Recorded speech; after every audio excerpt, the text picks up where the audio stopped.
Hi, this is Jake at Canadian Cutting Edge. Today we're going to take a look at an Enlan knife, the L05-1. Wooden handle, nice flat grind blade.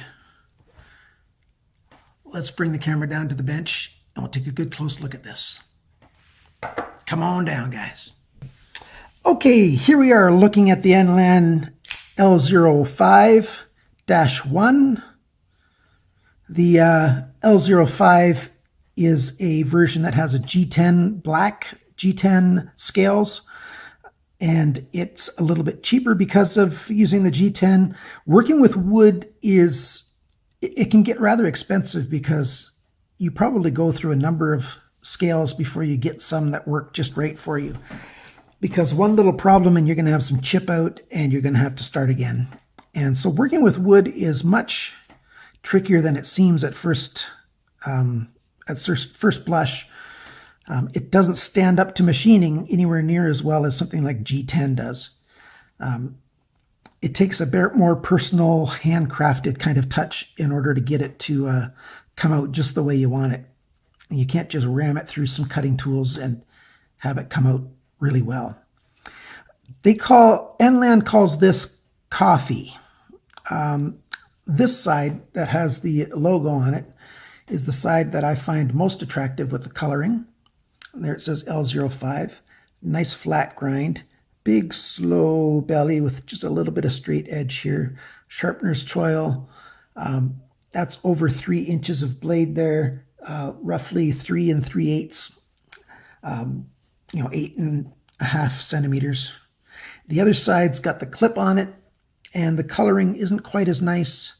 It's got this clip that's going to be a fairly high carry.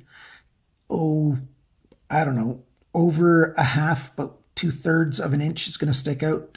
3 centimeters is going to stick out of your pocket when you go to carry this thing, because the clip also is swooped down, so your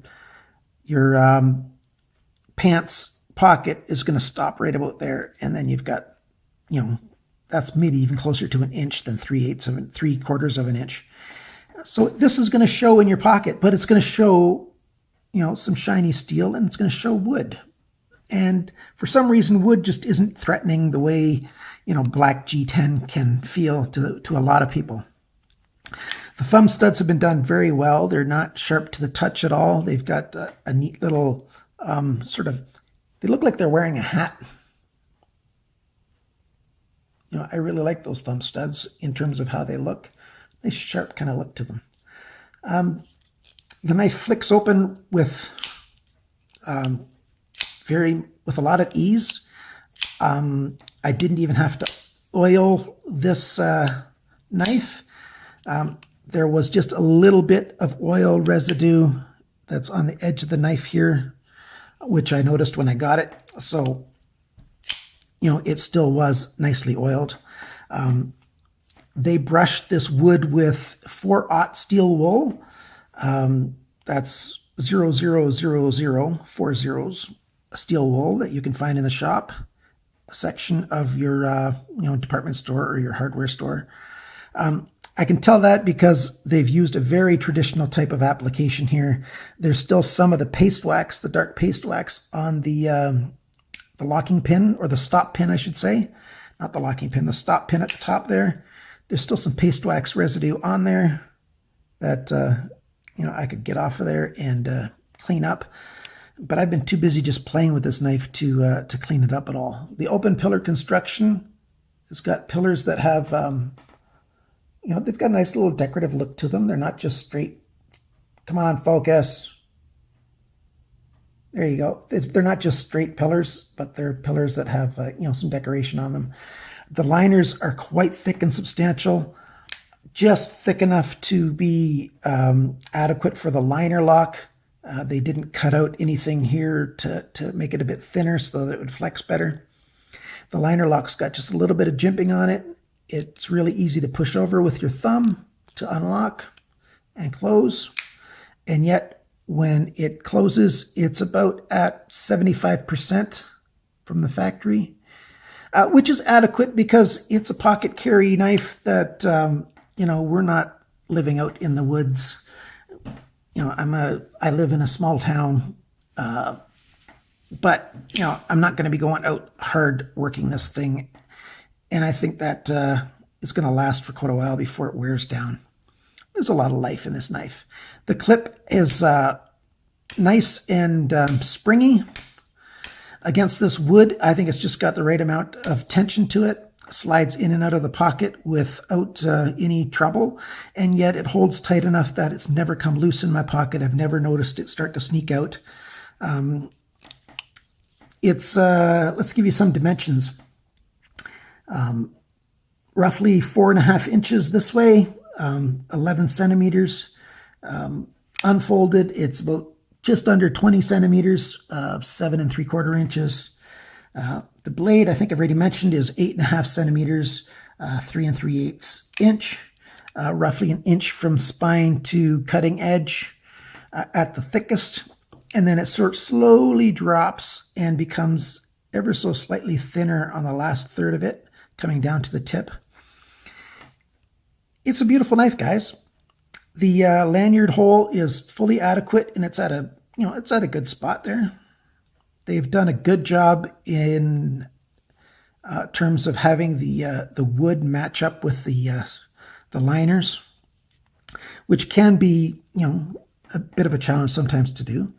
It's got an easy adjustment torque screw head for the pivot, and I've not had to adjust it at all. It's been perfect the way it came from the factory. It's a really nice knife.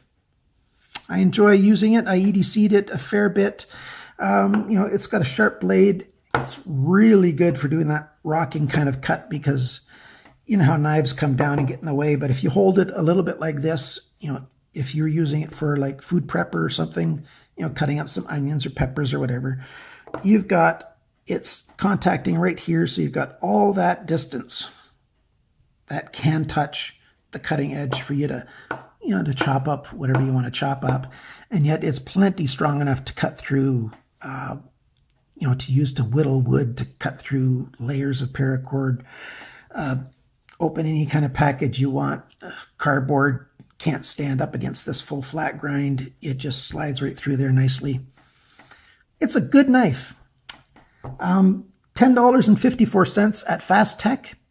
At this point, when I made this video, they don't have any in stock, and they do not list the cheaper one with a G10. Gear Best has this at $10.12, so you're saving 40 cents. And I can usually find a 8% off code for Gear Best, so it comes, 8% less than that yet. I didn't look up what the number is. The black G10 one, it's just called the L05 instead of the L05-1. At Gear Best, it's listed for $8.17. So Enlan seems to have, for the same size of knife and everything, they have a lower price point. Part of it could be that they're using 8CR13 MOV instead of 440C like Gonzo uses, which Gonzo has to license from the United States steel manufacturing. And this, they can get Chinese steel for. That could be why it's a little bit cheaper than, a knife that's very much the same from Gear Best. And yes, Gear Best is coming out with a whole lot more knives that have wooden scales on them. Nice knife. I think it's a very beautiful, very aesthetically pleasing knife. It's a very comfortable carry. Not much weight. I didn't look at the weight yet. 3.8 ounces. And that's without skeletonizing the liners at all. So there you go. Nice knife. I recommend this knife. I recommend it quite highly. The Enlan L05-1. When you're looking for it, maybe just type in Enlan L05. You'll get better search results. Remember, guys and gals, always cut towards your chum and not your thumb. Bye now.